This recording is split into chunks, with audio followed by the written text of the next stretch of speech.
University میں انہوں نے کھانا کر دیا کہ بھائی جان آپ نے کھانا کھانا ہے، اور بھی اپنے اساتذہ کو طالب علموں کو بھی بتا دیا۔ میں ڈرتا ہوا گیا کہ یہ عربی بچے ہوں گے، پتہ نہیں مجھے کوئی سوال کسی کا جواب آئے یا نہ آئے۔ کھانے کے بعد ایک بچہ کھڑا ہوا، اس نے کہا شیخ ماذا تقول فی الاسلام؟ الاسلام ما ہوا؟ شیخ اسلام کیا ہے؟ بڑا وزنی سوال تھا۔ شیخ اسلام کیا ہے؟ اسلام کسے کہتے ہیں اور ہے کیا؟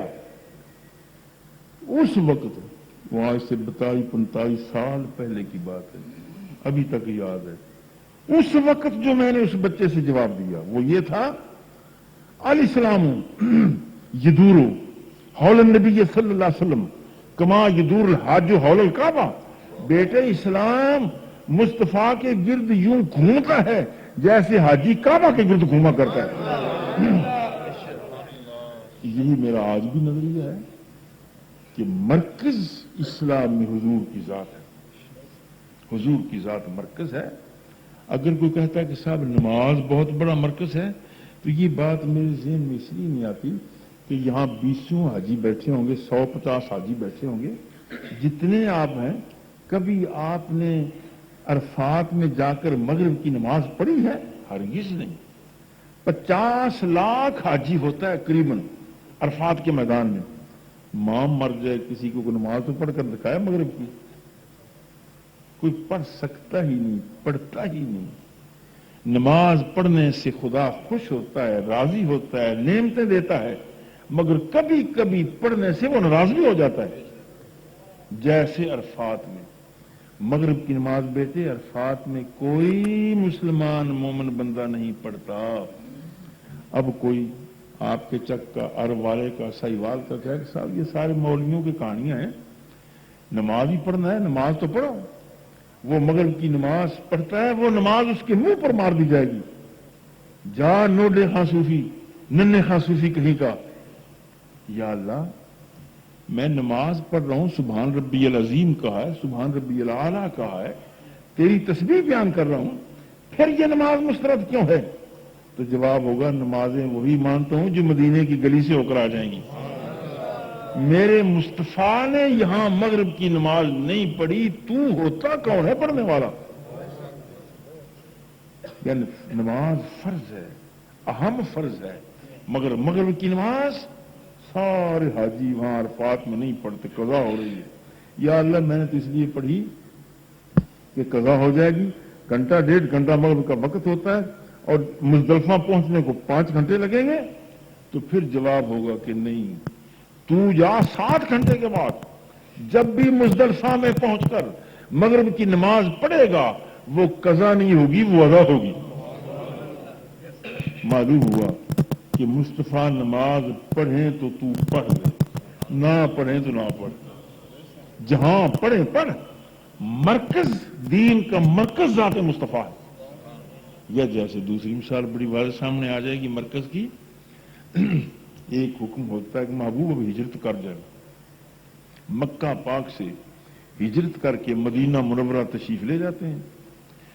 علماء سے کسی مسلک کا عالم ہو، اس سے پوچھیں گے آپ کہ ابتدا میں کیا یہ حکم نازل ہوا تھا؟ اگر اپنے آپ کو مومن شمار کرنا چاہتے ہو تو چھوڑو مکہ، جاؤ مدینہ۔ یہ دیر تک رہا حکم، صحابہ مکے کو چھوڑ کر مدینے گئے ہیں، کعبہ مکہ میں ہے مگر ایمان ثابت کرنے کے لیے مدینے جانا پڑ رہا ہے۔ حتیم کعبہ مکہ میں ہے مگر مومن ثابت کرنے کے لیے اسے چھوڑ کر مدینے جانا پڑ رہا ہے۔ مقام ابراہیم مکہ میں ہے، حرم کعبہ میں ہے، مگر مومن ثابت کرنے کے لیے اسے چھوڑ کر پیٹھ کر کے مدینے جانا پڑ رہا ہے کہ جاؤ مصطفیٰ کے بارگاہ میں، میرا محبوب چھوڑ کر چلا گیا، تم یہاں کیا کر رہے ہو؟ تم یہاں کیا کر رہے ہو؟ جہاں محبوب گیا تم بھی جاؤ۔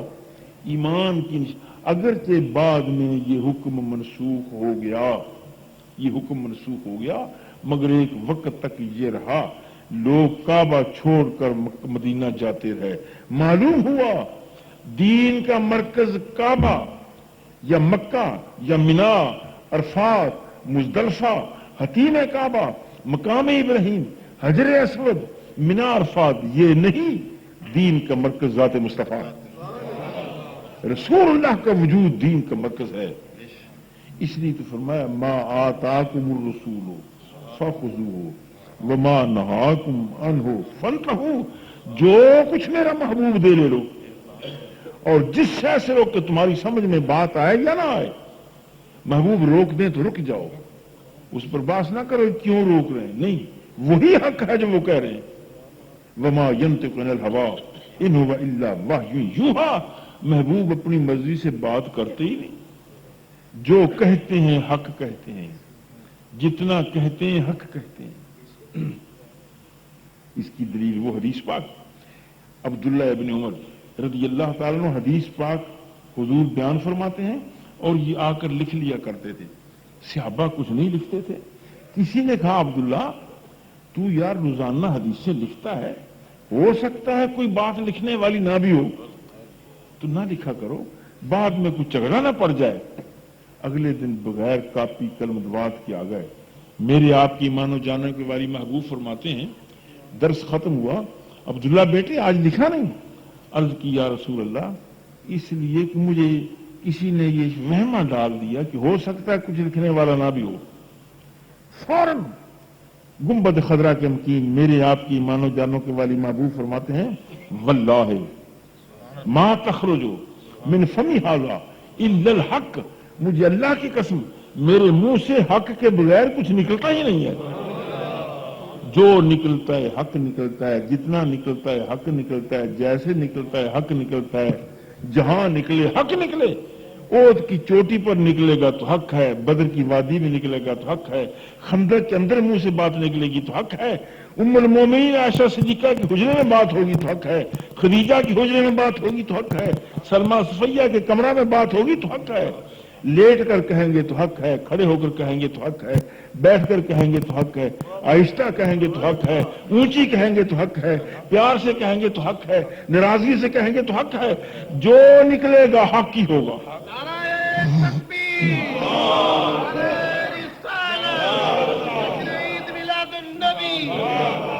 اب یہ بات کہ جو نکلے گا، جتنا نکلے گا، جیسے نکلے گا وہ حق ہی ہوگا، کتنا بڑا دعویٰ ہے۔ ما تخرج من فمی ھذا الا الحق، میرے اس منہ سے اشارہ کر کے فرماتے ہیں میرے اس منہ سے حق کے بغیر کچھ نکلتا ہی نہیں ہے۔ معلوم ہوتا ہے جو اتنا بڑا دعویٰ صحیح کیسے ہوگا؟ مانو جو جس کا اتنا بڑا دعویٰ ہے کہ میرے منہ سے حق کے بغیر کچھ نکلتا ہی نہیں، مانو کہ وہ سر سے لے کر پاؤں تک حق ہے، اور پاؤں سے لے کر سر تک حق ہی حق ہے، حق ہی حق ہے، حق ہی حق ہے۔ من رآنی فقد رأى الحق، جس نے مجھے دیکھا اس نے مجھے ہی دیکھا، حق دیکھا۔ ان الشیطان لا یتمثل بی، شیطان میری شکل میں نہیں آ سکتا۔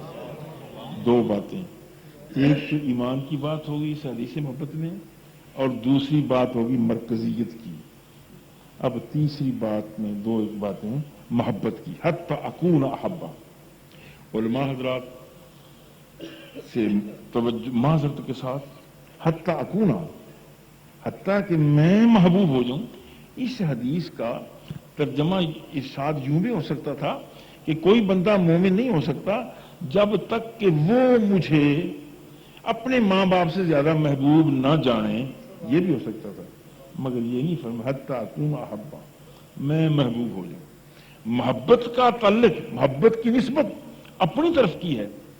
معلوم ہوتا ہے کہ محبت کی پینگوں کا آغاز مدینہ منورہ سے ہوتا ہے، گنبد خضرا کی مکین سے ہوتا ہے، زبان مصطفیٰ سے، حتی اکون احبا، میں محبوب ہو جاؤں۔ یہ نہیں کہ وہ مجھے محبوب جانے، یہ ایسی ہے کہ محبوب چاہیں تو کسی کو قریب کر لیں۔ آپ کوٹھے کی چھت پر بیٹھے ہیں، آپ کے چند دوست نیچے کھڑے ہیں، مجھے کہتے ہیں کہ مجھے بلاؤ، سیدھی ہے نہیں۔ آپ کسی کو چھت پر بلانا چاہتے ہیں تو اس کا ایک طریقہ ہے، اپنے گھٹنے ٹیک دیں، ہاتھ نیچے بنیرے کے نیچے لمبا کریں اور اسے کہیں کہ یار ہاتھ پکڑ۔ وہ ہاتھ پکڑ لے، آپ جھٹکا دے کر اوپر لے آئیں، آ گیا، سیڑھی ہے نہیں مگر آ گیا۔ محبوب جب چاہتے ہیں تو کسی کو اپنا مقرب بنانا تو پھر ایسے ایسے چٹکے سے، ایسے پیار سے ہوتا ہے، نگاہ کرم سے ہوتا ہے، نگاہ کرم سے ہوتا ہے۔ جب سارے چھوڑ جاتے ہیں تو وہ نہیں چھوڑتے، لوگ دھکے دے دیتے ہیں، وہ سینے سے لگا لیتے ہیں، لوگ گالیاں دیتے ہیں، وہ دعائیں دیتے ہیں۔ وہ محبوب تو وہ محبوب ہے۔ جدوں بخت سولڑے آن ہوں کھیت اگدے پنیاں دانیاں دے، نصیب اچھا ہو تو پنے چنے بھی اگ جاتے ہیں۔ شاید آپ کو یاد ہو ایک واقعہ، ورنہ میں یاد دلاتا ہوں۔ ایوب کا دور تھا غالباً، ایوب کے دور میں جانسن امریکہ کا نائب صدر تھا، وہ آیا، کراچی آیا، اس کی گاڑی جا رہی ہے، پولیس راستہ تیار کر رہی کہ راستے سے ہٹ جاؤ، صدر کی گاڑی آ رہی۔ اس وقت کا ایک ساربان تھا، بشیر اونٹ والا، بشیر ساربان، اونٹ ریڑھی اس کا کام تھا، 2-4-10-20 روپے روز بیچارہ کماتا، بچوں کو کھلاتا۔ اسے پولیس نے دھکا دے کر ایک طرف کر دیا، راستہ صاف کر رہے ہیں۔ جانسن کی گاڑی پوری پولیس کے ساتھ جب وہاں پہنچی تو اس نے گاڑی روک دی، گاڑی سے نکلا۔ یہ بیچارہ ساربان بشیر ایک کونے پر کھڑا تھا، اپنے اونٹ کی مہار پکڑ کر کہ کابور ہے۔ یہ جا کر ساتھ اس وقت عزیز تھا، سفیر ہمارا پاکستان کا، وہ ساتھ تھا اس کے۔ اسے کہا، کیونکہ امریکہ میں اونٹ نہیں ہوتا، اس نے تجربے سے اس کو اونٹ کو دیکھا، اونٹ اچھا ہوگا۔ اسے کہا کہ عزیز، یہ جو بندہ ہے یہ میرا دوست ہے، یہ میرا بیلی ہے، تم نے اسے امریکہ بھیجنا ہے۔ حالات بدل گئے، جدوں بخت سولڑے آن ہوں کھیت اگدے پنیاں دانیاں دے، ساری زندگی کوشش کرتا، کبھی امریکہ نہیں جا سکتا تھا۔ اب حکومت کو جان کے لالے پڑے کہ کیسے کریں، جٹ آدمی ہے، اکھڑ بندہ ہے، اسے تو دھوتی باندھنے کا طریقہ نہیں آتا، شلوار پہننے کا طریقہ، پروفیسر رکھے اسے سکھانے کے لیے کہ کرتا ایسے پہننا ہے، ٹوپی ایسے رکھنی ہے، جوتا ایسے پہننا ہے۔ اور پھر اس کا ناز یہاں تک بڑھا کہ اندر اپنے کمرے کے لیٹا ہے تو ڈی سی آیا ہے، کراچی کا ڈی سی، اس نے پیغام بھیجا ہے کہ بشیر کو کہو کہ ڈپٹی کمشنر ملنے آئے ہیں۔ تو کہتا ہے اس بندے کو کہ جاؤ اسے کہہ دو کہ میں سو رہا ہوں، جب جاگوں گا تو پھر بات ہوگی۔ جدوں بخت سولڑے آن ہوں کھیت اگدے پنیاں تک، میں نے بڑی اس کیس سے دلچسپی لی۔ جانے لگا، وہ تیار ہو گئے، ٹرین ہوئی، تیار ہوا۔ اس کا طیارہ جب اڑا ہے کراچی سے تو سارے ٹی وی وغیرہ یہ نشر کر رہے تھے کہ بشیر ساربان کا طیارہ اتنے 1000 فٹ کی بلندی پر پرواز کر رہا ہے، وہ جہاں حیران تھی۔ اور میں نے دیکھا کہ آگے جب اترا ہے امریکہ میں، نیو یارک میں، یہ کسی جگہ اترا، خود جانسن امریکہ کا صدر، نائب صدر، ایم این اے، ایم پی اے، اس کے بیٹے بیٹیاں، بیویاں، انگریز خواتین، سارے دیکھنے کے لیے آئے تھے کہ وہ بشیر ہے کون، ساربان ہے کون۔ اور ساتھ عزیز تھا، اس کی ترجمانی نوکری کرتا، عزیز ہمارا سفیر۔ وہ مہینہ 1.5 مہینہ، یہ 2 مہینے وہاں رہا، گھر بھر گیا، لاکھوں کے تحائف آئے کہ بادشاہ کا دوست ہے۔ بادشاہ نے، جانسن نے خود ہی پوچھا کہ اب تیری کوئی خواہش ہے، کچھ اور چاہتا ہے؟ سارے ہیرے جواہرات، موتی، لال، سونا، بہت کچھ تحفے مل گئے، یہ ہم جہاز پر پہنچا دیں گے، سارا سامان تیرا، تو تیری خواہش اور ہے تو بتا، تو میرا دوست ہے۔ بس وقت کی بات یاد آئی تھی کہ نصیب اچھا ہو تو سارے نظام ہو جاتے ہیں۔ اس نے جو بات کہی جانسن سے، سفیر سے کہا کہ اسے کہو اگر میرے ساتھ یہ مہربانی کرنی چاہتا ہے تو مجھے مدینہ کے راستہ سے پہنچا دے، مجھے مدینے کے راستہ سے، مدینے میں میرا محبوب رہتا ہے، مدینے میں میرا دین مان کا آقا رہتا ہے، اور میرے ساتھ اتنا کچھ ہوا، کہاں میں کہاں وہ، چونکہ ان کے صدقہ سے ہوا ہے اس لیے مجھے مدینہ کے راستہ سے پہنچا دے۔ جدوں بخت سولے آن ہوندے، کھیت اگدے، پنیاں دانے آندے۔ میں نے یہ بھی دیکھا پھر ٹی وی پر بھی کہ جب اس کا طیارہ جدہ میں اترا ہے تو جدے کا گورنر اور ساری آرمی، بڑے بڑے افیسر اس کے استقبال کے لیے موجود تھے۔ یہ کس نے کیا؟ یہ مصطفیٰ کا کرم تھا، ورنہ بشیر کو کون جانتا تھا؟ کون جانتا تھا بشیر کو؟ کون جانتا تھا جناب بلال کو؟ حبش کا ہے، حبش کا بلال ہے، اور آ کر چھا کہاں جاتے ہیں؟ عربوں پر۔ وہی بلال ہیں جب محبوب کی نگاہ میں آ گئے ہیں تو جب تک بکے نہ تھے کوئی پوچھتا نہ تھا، جب تک بکے نہ تھے کوئی پوچھتا نہ تھا، تو نے خرید کر ہمیں انمول کر دیا۔ بلال وہی ہے جو حبش سے آئے ہیں، مگر محبوب جب معراج سے آئے ہیں تو فرماتے ہیں کہ بلال میں نے تیرے جوتے کی آواز وہاں سنی ہے، تیرے جوتے کی آواز وہاں سنی ہے۔ اب اس کا معنی پتہ نہیں حدیث پڑھانے والے لوگ کیا کرتے ہوں گے کہ میں نے تیرے جوتے کی آواز وہاں سنی۔ صاحب کیسے؟ کیا بلال ساتھ گئے تھے؟ اس پر بحث نہ کریں، ہم تو نہیں کہتے کہ ساتھ گئے۔ یا تو یہ صورت ہے کہ بلال گئے جیسے خادم نوکر جاتے ہیں آگے، مگر اس پر کافی اعتراضات ہوں گے، اس پر کافی اعتراضات ہوں گے کہ اتنا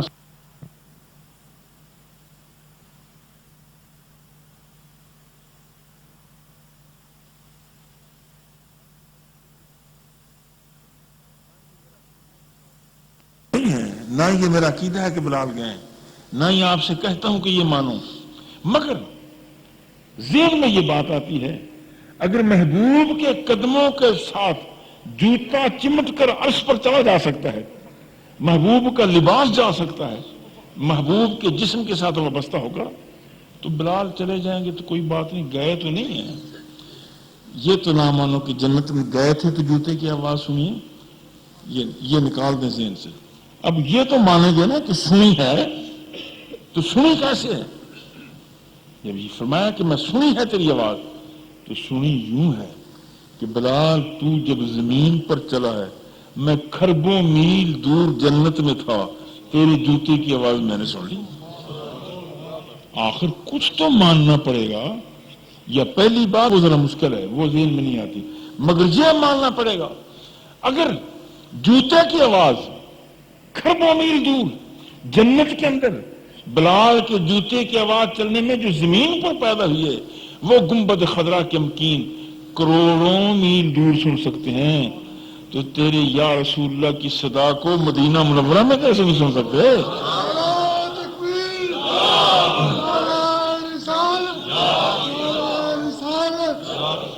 اب محبت کی بات ہو رہی، اب یہ جو حدیث پاک میں فرمایا کہ حتیٰ اکون احب الیہ، میں زیادہ محبوب ہو جاؤں، کیا ماں باپ بہن بھائی سے زیادہ کسی نے جانا بھی ہے محبوب رسول اللہ کو، کسی نے پہچانا بھی ہے؟ تو میرے اس دعوے کی دلیل یہ ہے کہ ہر صحابی نے رسول پاک علیہ السلام کو ماں باپ بہن بھائی سے بہت آگے جانا ہے، بہت آگے جانا ہے۔ ماں باپ بہت پیچھے ہیں، مصطفیٰ بہت آگے ہے، بدر کا میدان ہے۔ جناب صدیق اکبر رضی اللہ تعالیٰ عنہ مسلمانوں کی طرف سے جنگ لڑ رہے ہیں، ان کا بیٹا عبد الرحمن کفر میں ہے، وہ کفر کی طرف سے تلوار لے کر باہر آ گئے ہیں، دونوں باپ بیٹا کی مٹھ پھیر ہوگی جنگ میں، جنگ تو مسلمانوں کے حق میں فتح ہو گئی، دشمن مار کھا گیا، بیٹا عبد الرحمن جنگ ختم ہونے کے بعد باپ ابو بکر صدیق کے پاس بیٹھے، کہا کہ بابا آپ میری تلوار کی زد میں آ گئے تھے مگر میں نے تلوار نہیں چلائی کیونکہ آپ میرے باپ ہیں، میں نے تلوار نہیں چلائی۔ پھر کہا کہ بابا دوسری مرتبہ پھر آپ آئے تھے، میں نے تلوار نہیں چلائی۔ غیرت صدیقی نے جھنجھلا کر جوش میں آ کر جواب دیا، بس بس کر عبد الرحمن بس کر، وہ تو ہی تھا کہ تیرا ہاتھ کانپ گیا، تو مجھے تلوار نہ چلا سکا، تو نے تلوار نیام میں ڈالی، تو کانپ گیا، یہ تو ہی تھا۔ اللہ کی قسم اگر میری تلوار کی زد میں تو آ جاتا تو تیرا کیما کر کے رکھ دیتا، ٹکڑے کر کے رکھ دیتا۔ عبد الرحمن کہتے بابا اتنا غصہ، اتنا جلال، میں تیرا بیٹا ہوں، تیری نسل مجھ سے بڑھے گی، خاندان بڑھے گا، پارٹیاں الگ الگ ہوتی ہیں، تیری اور پارٹی میری اور پارٹی، تو فرماتے ہیں جا کام کر، جو مصطفیٰ کا نہیں وہ میرا بھی نہیں ہے۔ لا یؤمن احدکم حتی اکون احب الیہ من والدہ وولدہ والناس اجمعین، اور کائنات کی کسی شے کو محبوب سے محبوب صحابہ نے نہیں جانا۔ علامہ زرقانی، امام زرقانی نے یہ نقل کی ہے، اور اس قسم کی باتیں اس وقت بہت سی آئی ہیں، مگر اذان ہو رہی ہے، اس لیے میں حکم آ گیا کہ اب نماز پڑھو۔ اصل محبت ہے محبوب پاک علیہ السلام کی، دین کے مرکز دو تین باتیں بتائیں ہیں، ایمان کیا اور رسول اللہ صلی اللہ علیہ وسلم دین کا مرکز ہے، اور حضور کی محبت ترقی درجات کا سبب ہے۔ خدا کرے کہ میں اور آپ اس محبت سے وابستہ رہیں۔ محبت ہوگی تو دین کی اطاعت ہوگی، محبت ہوگی تو اللہ کے رسول کے احکام پر عمل ہوگا، اگر محبت نہیں ہوگی تو عمل کیسے ہوگا؟ اللہ ہم سب کو نیکی کی توفیق دے۔ وصلی اللہ تعالی علی حبیبہ وآلہ وصحبہ اجمعین، اللہم صلی علی سیدنا محمد وآلہ وصحبہ۔ الہ العالمین، اس محفل شریف کا ثواب حضور صلی اللہ علیہ وسلم کے دربار گوہربار میں پہنچا، انبیاء و مرسلین تک پہنچا، صحابہ کرام تک پہنچا، تابعین تک پہنچا، تبع تابعین تک پہنچا، اہل بیت اعظام تک پہنچا، چشتی قادری نقشبندی سہروردی صوفیاء تک پہنچا۔ اے خلاق کائنات، ہم سب کا خاتمہ ایمان پر ہو، موت کے وقت حضور کی زیارت نصیب ہو، قبر میں حضور کی پہچان نصیب ہو، قیامت کے دن حضور پاک کا دامن شفاعت نصیب ہو، زندگی میں ہم سب کو مدینہ منورہ بیت اللہ شریف کی حاضری زیارت نصیب ہو۔ اے رب کا یا اللہ، یہ عزیز بیٹے چودھری ناصر صاحب اور جتنے بیمار ہیں سب کو شفا دے دے۔ اس بستی میں یا اللہ جتنے دی ہیں سب کو سکھ دے دے۔ اس گاؤں میں جتنے بیمار ہیں سب کو شفا دے دے۔ اس بستی میں جتنے بے اولاد ہیں سب نیک اولاد عطا کر دے۔ یا اللہ اس بستی میں جتنے معاشی طور پر پریشان ہیں انہیں خزانہ غیب سے عطا کر۔ یا اللہ جتنے غریب ہیں انہیں اپنے فضل سے رزق حلال میں وسعت عطا کر۔ اے خلاق کائنات، اس پاک محفل کا صدقہ اسلام کو برکت عطا کر، اسلام کو عروج عطا کر، اسلام کو غلبہ عطا کر۔ اللہم اعز الاسلام والمسلمین، اللہم انصر الاسلام والمسلمین، اللہم اعز الاسلام والمسلمین۔ اے رب ذوالجلال، بوسنیا، چچنیا، صومالیہ، فلسطین، کشمیر، افغانستان کے مظلوم مسلمانوں کی مدد فرما۔ اے رب کعبہ، تو جانتا ہے ہم نے بش کا کچھ بگاڑا نہیں، آج بش اور اس کے اتحادی ظلم اٹھا رہے ہیں۔ میرے اللہ، تیرے بندوں پر مظالم اٹھائے جا رہے ہیں۔ اے گنبد خضرا کے مکین، پیارے محبوب پاک، آپ پر کروڑوں سلام، آپ پر اربوں خربوں سلام۔ جس امت کے لیے آپ غاروں میں رو رو کر دعائیں فرمایا کرتے تھے، جس امت کے لیے غار سجدہ میں لمبا سجدہ کیا، غار حرا میں لمبے سجدے کیے، اے محبوب پاک آج وہ امت کفر کی جلغار سے پریشان ہے۔ یا اللہ، بش کے تکبر کو توڑ دے، کفر کے غرور کو مروڑ دے، اسلام کو برکتیں عطا کر۔ اے اللہ، اسلام کا بول بالا ہو، پاکستان کی حفاظت ہو، پاکستان کے حکمران طبقہ کو توفیق دے کہ اس میں اسلام کا نظام نافذ کر سکیں، اسلام کا عروج ہو۔ یا اللہ، جتنے دوستوں نے دعاؤں کے متعلق کہا ہے سب کی التجائیں دعائیں قبول کر لے۔ ربنا تقبل منا انک انت السمیع العلیم وتب علینا انک انت التواب الرحیم، وصلی اللہ تعالی علی حبیبہ سید الانبیاء محمد وعلی آلہ وصحبہ۔